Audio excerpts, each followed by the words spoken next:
Hello bachcho. So let's see this question. So the question says if the sum of the first 40 terms of the series 3 plus 4 plus 8 plus 9 plus 13 plus 14 plus 18 plus 19 until the 40 terms of the series they sum up to 102m, then m is equal to।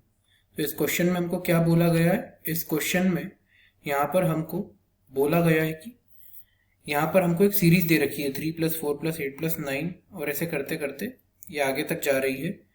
इसकी 40 terms का जो सम है वो 102m के बराबर है। तो आपको यहाँ पर m का वैल्यू फाइंड करना है। तो यहाँ पर की कंसेप्ट होगा हमारे क्वेश्चन को सॉल्व करने के लिए। The key concept to solve this question is, सबसे पहले तो यहाँ पर हम मेथड ऑफ ऑब्जर्वेशन को यूज करेंगे, यानी कि हम हर टर्म को यहाँ पर सबसे पहले ऑब्जर्व करेंगे और पता लगाएंगे कि ये कुछ अरिथमेटिक प्रोग्रेशन या ज्योमेट्रिक प्रोग्रेशन या और कोई स्टैंडर्ड प्रोग्रेशन में रिड्यूस हो पा रही है कि नहीं। तो यहाँ पर हमको सीरीज दे रखी है 3 plus 4 plus 8 plus 9 plus 13 plus 14 plus 18 plus 19 और ऐसे करते करते 40 टर्म्स। अब यहाँ पर आप ध्यान से अगर देखें तो 3 प्लस 4 कितना होता है? ये होता है आपका 7, इसको आप साथ में लिख लीजिए। 8 प्लस 9 कितना होता है? 17 होता है। 13 और 14 कितना होता है? 27 होता है। 18 और 19 कितना होता है? 37 होता है। ओके, 13 एंड 14 27 होता है और 18 और 19 मिलकर 37 होता है। सो ऐसे करते करते अगर आप 40 टर्म्स की बात कर रहे हैं, यहाँ पर आप ध्यान से अगर देखें यहाँ पर दो दो टर्म्स का पेयर बन रहा है। 3 प्लस 4, 8 प्लस 9, 13 प्लस 14, 18 प्लस 19। तो यहाँ पर मैं 40 टर्म्स की बजाय मेरे पास, अब क्योंकि मैं पेयर बनाते जा रहा हूँ तो 40 टर्म्स नहीं बचेगी, यहाँ पर मेरे पास 20 टर्म्स बचेगी। यहाँ पर मेरे पास 20 टर्म्स बचेगी।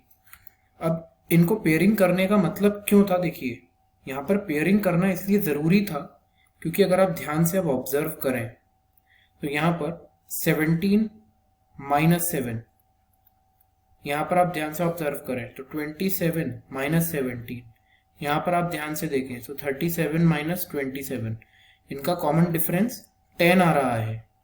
कॉमन डिफरेंस यहाँ पर 10 आ रहा है। That means what? ये आपकी सीरीज अब अरिथमेटिक प्रोग्रेशन में आ चुकी है। अब दूसरा की कंसेप्ट इस क्वेश्चन को सॉल्व करने का यह रहेगा।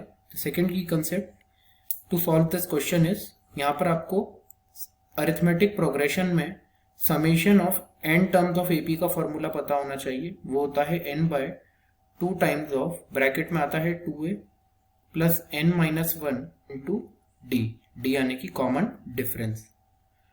तो सीरीज को अगर आपने ध्यान से ऑब्जर्व कर लिया हो तो यहाँ पर फर्स्ट टर्म हमारे पास 7 है, ये कॉमन डिफरेंस है, ये a का वैल्यू है।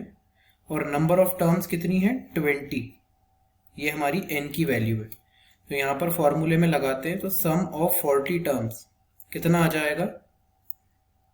20 बाई 2 ब्रैकेट में 2 times of 7 plus 20 minus 1, 20 minus 1 into common difference 10 है।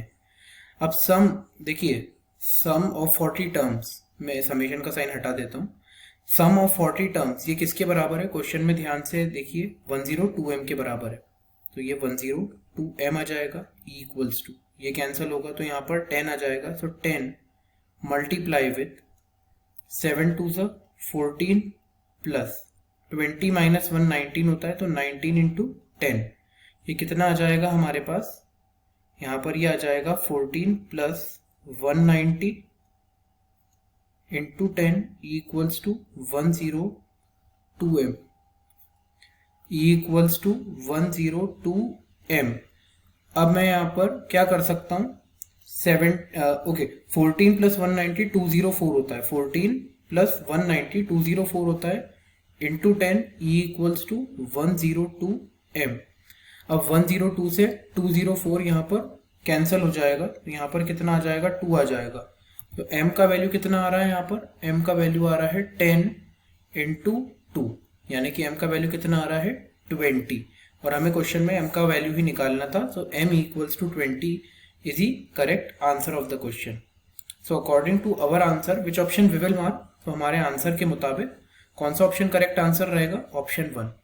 Option 1 20 is the correct answer of the question and that is all about solution. मैं उम्मीद करता हूँ आपको सोल्यूशन समझ आया होगा. I hope you understood the solution well. Wish you best of luck.